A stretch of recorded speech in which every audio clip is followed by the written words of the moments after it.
22 जनवरी, वो तारीख जब राम मंदिर की प्राण प्रतिष्ठा होगी। एक बहुत अहम दिन दोस्तों। मगर उससे पहले राम मंदिर ट्रस्ट के महासचिव चंपत राय ने एक बहुत ही अजीबोगरीब घोषणा की है दोस्तों। उन्होंने कहा है कि 22 जनवरी को कोई भी संवैधानिक पद पर बैठा व्यक्ति ना पहुंचे, क्योंकि हम उन्हें सुरक्षा नहीं दे सकते। जैसे ही उन्होंने यह घोषणा की दोस्तों, इस बात को लेकर चर्चा होने लगी कि क्या अब प्रधानमंत्री नरेंद्र मोदी 22 जनवरी को राम मंदिर के प्राण प्रतिष्ठा समारोह में नहीं जा पाएंगे। मगर फिर चंपत राय ने इसमें अपना स्पष्टीकरण दिया। चंपत राय यह कहते हैं कि इस मौके पर कोई भी संवैधानिक पद पर बैठा व्यक्ति ना आए, और इसमें उन्होंने मुख्यमंत्रियों और राज्यपाल का नाम ले दिया। वो चाहते तो प्रधानमंत्री का नाम कह सकते थे, क्योंकि हम ये ना भूलें कि राम मंदिर के भूमि पूजन पर प्रधानमंत्री नरेंद्र मोदी पहुंचे थे और पूरे कैमरे का फोकस प्रधानमंत्री नरेंद्र मोदी पर था। अब चंपत राय यह कह रहे हैं कि कोई भी संवैधानिक पद का व्यक्ति ना पहुंचे, मगर अपने स्पष्टीकरण में वो ये कहते हैं कि मुख्यमंत्री ना पहुंचे। तो बड़ा सवाल ये, क्या मुख्यमंत्री आदित्यनाथ को रोकने का प्रयास है? दूसरा बड़ा सवाल, क्या 22 जनवरी को एक ऐसा आयोजन किया जाएगा जहां तमाम कैमरास की निगाह सिर्फ और सिर्फ प्रधानमंत्री के चेहरे पर होंगी? मैं चाहूंगा कि राम मंदिर ट्रस्ट के चंपत राय दरअसल कह क्या रहे हैं, आप उसे ध्यान से सुनिए। ऐसा कोई भी व्यक्ति को हम चाहेंगे, हम हाथ जोड़कर निवेदन करेंगे, जिनके साथ कॉन्स्टिट्यूशनल प्रोटोकॉल है, वो प्राण प्रतिष्ठा के दिन अयोध्या ना आवे। हमारा उनको बारंबार हाथ जोड़कर यही निवेदन रहेगा। राज्यों के मुख्यमंत्री, राज्यपाल, राजदूत, इनके साथ एक संवैधानिक प्रोटोकॉल है, और 22 जनवरी को उनकी सेवा हम भी नहीं कर पाएंगे, और मैं समझता हूं लोकल एडमिनिस्ट्रेशन भी नहीं कर पाएगा। तो हम उनसे निवेदन करेंगे, प्राण प्रतिष्ठा के दिन ना आवे। उसके बाद जिस प्रांत के लोग जब आ रहे हैं, उसी राज्य के प्रांत के मुख्यमंत्री, राज्यपाल आ सकते हैं। तो सुना आपने, वो कहते हैं कि कोई संवैधानिक पद का व्यक्ति ना पहुंचे। जैसे ही उन्होंने ये बात कही, कई लोग ये टिप्पणी करने लगे कि प्रधानमंत्री नरेंद्र मोदी नहीं पहुंच पाएंगे। मगर स्पष्टीकरण पर गौर किया आपने, जब उन्होंने कहा कि मुख्यमंत्री ना पहुंचे। दोस्तों, मैं आपको बतला दूं कि उत्तर प्रदेश की राजनीति में एक रस्साकशी पिछले कई सालों से चल रही, जब से मुख्यमंत्री आदित्यनाथ मुख्यमंत्री बने। वो है मुख्यमंत्री आदित्यनाथ के करीबी लोगों और गुजरात लॉबी के बीच। प्रधानमंत्री जिस भी व्यक्ति को अपनी तरफ से उत्तर प्रदेश भेजते हैं, उसकी अनदेखी होती है उत्तर प्रदेश सरकार के अंदर। यह रस्साकशी लगातार होती रही। हालात इतने गंभीर हो गए दोस्तों कि मुख्यमंत्री आदित्यनाथ को वहां बुलाया गया, आपसी मंत्रणा की गई। मगर अब ये जो घोषणा चंपत राय ने की है दोस्तों, ये बहुत दिलचस्प है, क्योंकि देखिए, हमें इस बात पर गौर करना पड़ेगा। अगर हम मुख्यमंत्री आदित्यनाथ की छवि की तरफ देखें, तो वो गोरखपुर मंदिर के महाराज रहे हैं। वो राजनेता बाद में हैं, पहले एक धार्मिक व्यक्ति हैं। हालांकि अब तो वो एक ऐसे व्यक्ति हैं जो अपने धार्मिक होने का फायदा उठाते हैं, यानी कि राजनीति में धर्म का इस्तेमाल। वो एक अलग मुद्दा है, उसकी चर्चा आज करने की जरूरत नहीं है। मगर जो मुद्दा मैं आपके सामने रखना चाहता हूं कि आखिर क्या वजह है कि चंपत राय ये कह रहे हैं कि कोई भी मुख्यमंत्री ना पहुंचे, और आखिर क्या वजह है कि चंपत राय ये नहीं कह रहे कि प्रधानमंत्री वहां ना पहुंचे। कहीं ऐसा तो नहीं कि 22 जनवरी का मकसद राम मंदिर प्राण प्रतिष्ठा नहीं, बल्कि प्रधानमंत्री नरेंद्र मोदी का महिमा मंडन हो? क्योंकि हम देख चुके हैं, चाहे शिलान्यास हो, चाहे नई संसद भवन का उद्घाटन हो, हमने देख लिया संगोल के नाम पर पूरा का पूरा फोकस प्रधानमंत्री नरेंद्र मोदी पर था। पूरा का पूरा फोकस। नई संसद तो कहां गई कोई नहीं जानता, और आप भी जानते हैं कि नई संसद में कायदे से राष्ट्रपति द्रौपदी मुर्मू को निमंत्रण दिया जाना चाहिए था, मगर ध्यान उनसे ना भटक जाए, इसलिए राष्ट्रपति द्रौपदी मुर्मू को बुलाया नहीं गया नई संसद के उद्घाटन पर।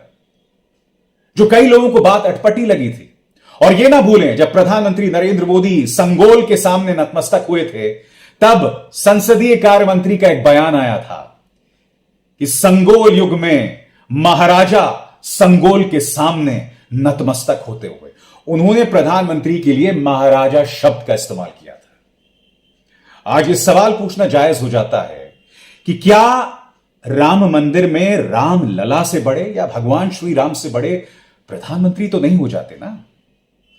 और अगर आप एक राजनेता को अनुमति दे रहे हैं, जैसा कि चंपत राय के इस बयान से स्पष्ट हो रहा है, तो फिर आप मुख्यमंत्रियों को क्यों अनुमति नहीं दे रहे? और सबसे बड़ी बात, जहां तक सुरक्षा की बात है, यह विश्व हिंदू परिषद की जिम्मेदारी नहीं है, यह राम मंदिर की भी जिम्मेदारी नहीं है, यह जिम्मेदारी उत्तर प्रदेश शासन की है। तो चंपत राय किस हैसियत से यह बोल रहे हैं कि हम उन्हें जो है सुरक्षा नहीं दे पाएंगे या हम उन्हें महत्व नहीं दे पाएंगे? और एक और बात जिस पे आपको गौर करना पड़ेगा, जब राम मंदिर समिति बनी थी, जिसके जहां तक मुझे याद है 8 सदस्य थे, इनमें चंपत राय को बाद में शामिल किया गया था। चंपत राय गोद लिए सदस्य हैं, एडॉप्टेड सदस्य हैं। तो चंपत राय तो राम मंदिर ट्रस्ट के महासचिव बाद में बने। तो चंपत राय आज की तारीख में एक बॉस की तरह इस बात का ऐलान कैसे कर रहे हैं कि कोई भी संवैधानिक पद का व्यक्ति वहां क्यों नहीं पहुंच सकता? फिर से मेरे उस सवाल पर गौर कीजिए, क्या यह प्रधानमंत्री नरेंद्र मोदी और मुख्यमंत्री आदित्यनाथ के बीच राजनीतिक रस्साकशी का परिणाम है? क्योंकि देखिए, जब प्राण प्रतिष्ठान होंगे राम मंदिर में, तब जाहिर सी बात है कि मुख्यमंत्री आदित्यनाथ भी वहां मौजूद रहना चाहेंगे। चंपत राय, जो कि राम मंदिर ट्रस्ट से जुड़े हुए हैं, विश्व हिंदू परिषद से जुड़े हुए हैं, उन्हें यह कोई अधिकार नहीं है कि वो सुरक्षा संबंधी जानकारी को लेकर एक अथॉरिटी की तरह अपना बयान दें। क्योंकि जहां तक सुरक्षा की बात है, जहां तक मेहमान नवाजी की बात है, यह तो उत्तर प्रदेश शासन की जिम्मेदारी है। और उत्तर प्रदेश शासन किसके अंतर्गत आती है? मुख्यमंत्री आदित्यनाथ के अंतर्गत। तो क्या इसके पीछे एक राजनीति है कि 22 जनवरी को प्रधानमंत्री नरेंद्र मोदी के अलावा कोई ना आए? हां, इसका एक और पहलू हो सकता है कि क्या चंपत राय चाहते हैं कि भाजपा इसका राजनीतिक फायदा ना उठाए, इसीलिए किसी को भी ना बुलाया जाए, ना प्रधानमंत्री नरेंद्र मोदी को और ना मुख्यमंत्री आदित्यनाथ को। यह अगर सही हुआ तो यह बहुत बड़ी खबर हो जाएगी और यह भाजपा के लिए झटका भी है, क्योंकि भाजपा राम के प्रति उनकी कितनी आस्था है यह तो हम जानते हैं, 90 के दशक से जानते हैं। मगर भाजपा राम का इस्तेमाल करके वोट तो जरूर मांगती रही है। अब अगर राम मंदिर के प्राण प्रतिष्ठा के दौरान भाजपा का कोई नेता, कोई मुख्यमंत्री या प्रधानमंत्री मौजूद ना रहे, जैसा कि चंपत राय कह रहे हैं, हालांकि वो प्रधानमंत्री का नाम नहीं लेते हैं, तो यह भाजपा के लिए झटका होगा। और सबसे बड़ी बात, जैसे मैंने कहा ना, चंपत राय इस वक्त वो हैसियत नहीं रखते हैं कि वो ऐसे मुद्दों पर स्वयं फैसला कर सके। क्योंकि हम ये ना भूलें कि जब राम मंदिर पर फैसला आया था, तब राम मंदिर के आसपास की जमीन को लेकर किस तरह का घोटाला हुआ था, संजय सिंह और समाजवादी पार्टी ने बाकायदा दस्तावेजों के साथ इसका खुलासा किया था। प्रियंका गांधी वाड्रा ने बाकायदा प्रेस कॉन्फ्रेंस करके कुछ सवाल किए थे कि आखिर राम मंदिर के आसपास की जमीन के दाम 10 गुना कैसे बढ़ गए। खरीदा 2 करोड़ में गया, मगर राम मंदिर ट्रस्ट ने उससे करीब 18 करोड़ में खरीद लिया। ये तमाम सवालात थे और भ्रष्टाचार को लेकर आरोप किसी और पर नहीं, चंपत राय पर लगा। मुख्यमंत्री आदित्यनाथ ने उस वक्त घोषणा कर दी कि हम मुद्दे की जांच करेंगे, मगर उन्हीं की सरकार इस मुद्दे की जांच नहीं कर सकती ना। विपक्ष ये लगातार सवाल उठाता रहा कि इसकी जांच सुप्रीम कोर्ट की एक समिति करे या कम से कम हाईकोर्ट की एक समिति करे। वैसा हुआ नहीं। आपको याद है कि नहीं, उसको लेकर मैंने बाकायदा शो भी किया था। ये जो पूरा भ्रष्टाचार का क्या मामला था, एक बार फिर हमें उसकी चर्चा करने की जरूरत है, क्योंकि हमारे श्री राम के नाम पर खिलवाड़ नहीं हो सकता, ना राजनीतिक ना आर्थिक। और अब चंपत राय का यह बयान ढेरों सवाल खड़े कर रहा है और जवाब एक भी नहीं दे रहा है। याद कीजिए, राम मंदिर की जन्मभूमि की आसपास की जमीन को लेकर क्या भ्रष्टाचार को लेकर मामला हुआ था, उस पर मैंने कार्यक्रम किया था। आइए दोबारा उसका यह अंश देखते हैं ताकि आप पूरे मामले को समझ जाएं। देखते हैं। राम मंदिर पर सुप्रीम कोर्ट का फैसला आता है और जैसे ही फैसला आता है उसके आसपास की जो जमीन है उसे खरीदने की होड़ लग जाती है। और यह खरीद कौन रहा होता है? बीजेपी के विधायकों के रिश्तेदार, योगी आदित्यनाथ की सरकार में जो नौकरशाह होते हैं उनके रिश्तेदार। और इससे पहले क्या हुआ था? सिर्फ 5 मिनट में राम मंदिर के आसपास की जमीन जो है वो कई गुना ज्यादा बढ़ जाती है, 2 करोड़ में खरीदी जाती है और फिर राम मंदिर ट्रस्ट जो है उसे 18.5 करोड़ में खरीदता है। ये तमाम मुद्दे हैं, हम इससे बच नहीं सकते हैं। मगर जब जब ये मुद्दे उठाए गए हैं, कहा गया है कि नहीं साहब, आप तो धर्म विरोधी हैं। और बात यहां नहीं रुकती है। कानून के खिलाफ है कि आप दलितों की जमीन नहीं खरीद सकते, मगर उस कानून की भी धज्जियां उड़ाकर वो सब किया गया। और ये वो लोग कर रहे थे जो राम के नाम पर वोट्स हासिल करते हैं, राम के नाम पर राजनीति करते हैं और कई बार राम के नाम पर समाज के अंदर जो है अराजकता फैलाते हैं। मैं आपको बता दूं, विपक्ष ने इस पर करारा हमला बोला है। आज प्रियंका गांधी वाड्रा ने इस मुद्दे पर प्रेस कॉन्फ्रेंस किया और उन्होंने कह दिया कि इस मामले की जांच योगी सरकार नहीं करवा सकती। जैसे कि आप जानते हैं, कल ही योगी आदित्यनाथ सरकार ने इस मामले की जांच के आदेश दे दिए।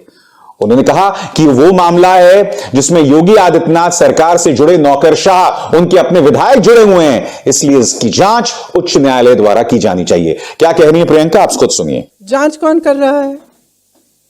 जिला अधिकारी के लेवल के अधिकारी कर रहे हैं। मतलब जिला अधिकारी के स्तर पर यह जांच हो रही है। राम मंदिर ट्रस्ट को उच्च न्यायालय के आदेश के आधार पर बनाया गया, तो ये जांच भी उच्च न्यायालय द्वारा होनी चाहिए, क्योंकि जिला अधिकारी के स्तर का इंसान मेयर को नहीं जांच सकता। ये तो आप सब अच्छी तरह से जानते हैं। क्या हुआ है कि राम मंदिर के आसपास जितनी भी ज़मीनें हैं उस पर लूट लगी हुई है। भाजपा के जो नेता हैं और अधिक पदाधिकारी हैं और जो सरकारी अधिकारी हैं श्री योगी आदित्यनाथ जी की सरकार के, वो सब लूट में मिले हुए हैं। और ये तो एक ही मिसाल है, सुरजेवाला जी आपको इस पर थोड़ा और बताएंगे। लेकिन वहाँ पे कितनी ज़मीन है, कितने हज़ारों का घोटाला किया गया है, नहीं मालूम। बात यह है कि भगवान राम मर्यादा, नैतिकता के प्रतीक थे, सत्य के पथ पर चलने के लिए तैयार। उन्होंने कितना बड़ा बलिदान दिया, किस लिए? क्योंकि उन्होंने सत्य के पथ पर चलने का उन्होंने निर्णय लिया था। अब उनके नाम पर भी आप भ्रष्टाचार कर रहे हैं। दोस्तों, मैं आपको बतलाना चाहूंगा कि कांग्रेस ने इस मुद्दे पर 5 सवाल देश के सामने रखे हैं। वो सवाल क्या है, एक एक करके मैं आपको बतलाने वाला हूं। प्रधानमंत्री मोदी व मुख्यमंत्री आदित्यनाथ राम मंदिर निर्माण में चंदे की इस लूट पर चुप क्यों हैं? पहला सवाल दोस्तों। दूसरा सवाल, क्या राम मंदिर निर्माण में चंदा चोरी की जांच होगी और क्या दोषियों को सजा मिलेगी? सवाल नंबर 3, क्या राम मंदिर ट्रस्ट के सचिव श्री चंपत राय व ट्रस्टी श्री अनिल मिश्रा की जांच होगी? इसके बाद चौथा सवाल, क्या अयोध्या के भाजपाई मेयर, भाजपाई विधायकों और इनके नेताओं की जांच होगी? और पांचवा और आखिरी सवाल आपकी स्क्रीन पर, क्या सुप्रीम कोर्ट राम मंदिर निर्माण में हो रहे चंदे की हेराफेरी का संज्ञान लेगा? अहम सवाल है दोस्तों, होना भी चाहिए, क्योंकि मुद्दा भगवान श्री राम से है। एक ऐसा आंदोलन जो इतने अरसे तक चला, फाइनली उस पर सुप्रीम कोर्ट का फैसला आया। और फिर क्या होता है? जैसे ही सुप्रीम कोर्ट का फैसला आता है, बंदरबाट हो जाती है, होड़ लग जाती है कि उसके आसपास जमीन खरीदी जाए। और जब विपक्ष उस सवाल उठाता है तो कहा जाता है कि साहब आप धर्म विरोधी हैं। आज इस मुद्दे को भी प्रियंका गांधी ने संबोधित किया। उन्होंने कहा कि हम लूट में व्यवधान, लूट में गतिरोध जरूर डालेंगे। क्या कहा उन्होंने, आइए सुनिए। तो मैं कह रही हूं कि हम उनके लूट में विघ्न डाल रहे हैं, कि जो राम मंदिर के लिए जो जनता ने अपनी पूरी आस्था के साथ जो चंदा इकट्ठी कराई, उसको लूट रहे हैं और हम उसमें बाधा डालेंगे, उस लूट में बाधा डालेंगे। मैं आपको बताना चाहूंगा इस मुद्दे पर आम आदमी पार्टी भी काफी उग्र है। पार्टी के सांसद संजय सिंह यह मुद्दा उठा रहे हैं। उन्होंने कहा कि अब इस मामले की जांच सुप्रीम कोर्ट द्वारा ही की जानी चाहिए। क्या कह रहे हैं संजय सिंह, खुद सुनिए। आज एक और खुलासा हुआ है कि तत्कालीन जिलाधिकारी अयोध्या अनुज झा के पिता बद्री झा ने भी अयोध्या में जमीन खरीदी है। तो अयोध्या के कमिश्नर के परिवार वाले जमीन खरीदते हैं, अयोध्या के डीएम के पिता जमीन खरीदते हैं, अयोध्या के तमाम अधिकारियों के रिश्तेदार जमीन खरीदते हैं, भारतीय जनता पार्टी के विधायक जमीन खरीदते हैं, भारतीय जनता पार्टी के मेयर जमीन खरीदते हैं। तो जमीन के नाम पे जो जालसाजी चल रही है, जो भ्रष्टाचार चल रहा है, जो चंदा चोरी का खेल अयोध्या में चल रहा है, मैं बार बार कह रहा हूं, प्रभु श्री राम का मंदिर अगर बनवाना है तो उसमें चंदा चोरी और भ्रष्टाचार नहीं होना चाहिए। इन बेईमानों को जेल में डालने के लिए सुप्रीम कोर्ट मॉनिटर्ड एसआईटी से उच्च स्तरीय जांच होनी चाहिए और जो भी इसमें दोषी हैं उनको पकड़ के जेल में डाला जाना चाहिए। मैं आपको यह भी बतलाना चाहूंगा दोस्तों, Sanjay Singh conflict of interest का मुद्दा भी उठा रहे हैं। वो ये कह रहे हैं कि अब तो ये पता चल रहा है कि ताकतवर नौकरशाह, उनके बेटे, उनके पिता या उनके ससुर, उनके साले, तमाम लोग जमीन खरीद रहे हैं। लिहाजा योगी आदित्यनाथ सरकार के पास कोई औचित्य नहीं रह जाता है इस मामले की जांच कराने का। संजय सिंह किस तरह से हमलावर हो रहे हैं, सुनिए। प्रयागराज का रहने वाला रोंघई अयोध्या आता है, दलितों से 21 बीघा जमीन खरीदता है और जमीन खरीदने के बाद 10 रुपए के स्टाम्प पर प्रकाश श्रीवास्तव नाम के व्यक्ति जो गाजियाबाद का रहने वाला है उसको दान दे देता है। किस ट्रस्ट के नाम पे? महर्षि रामायण विद्यापीठ ट्रस्ट के नाम पे। और वो ट्रस्ट प्लाटिंग करके तमाम उन अधिकारियों और विधायकों को अपनी जमीन बेचता है जो पूरी तरीके से अवैध है, गलत है, अवैधानिक है और भ्रष्टाचार की दृष्टि से की गई कार्रवाई है। कल आदित्यनाथ जी की सरकार ने अपने ही अधिकारियों से उसकी जांच कराने का आदेश दिया है। जब उनके ही अधिकारी, उनके ही विधायक, उनके ही लोग, उनकी ही पार्टी से जुड़े हुए लोग भ्रष्टाचार में शामिल हैं तो निष्पक्ष जांच कैसे हो सकती है? इसलिए इस पूरे मामले की सुप्रीम कोर्ट मॉनिटर्ड एसआईटी से जांच होनी चाहिए। आप विश्वास नहीं करेंगे, आज से कई सालों पहले मैंने सोचा था कि जब राम मंदिर अस्तित्व में आ जाएगा उसके बाद क्या होगा, तब भारतीय जनता पार्टी क्या सियासत करेगी। क्योंकि देखिए, जब तक भाबरी ढांचा बना हुआ था तब तक भारतीय जनता पार्टी उस पर सियासत करती थी। अब भी वो किसी ना किसी बहाने उस मुद्दे पर सियासत करती है, मगर अब इसका बदनुमा चेहरा सामने उभर कर आ रहा है।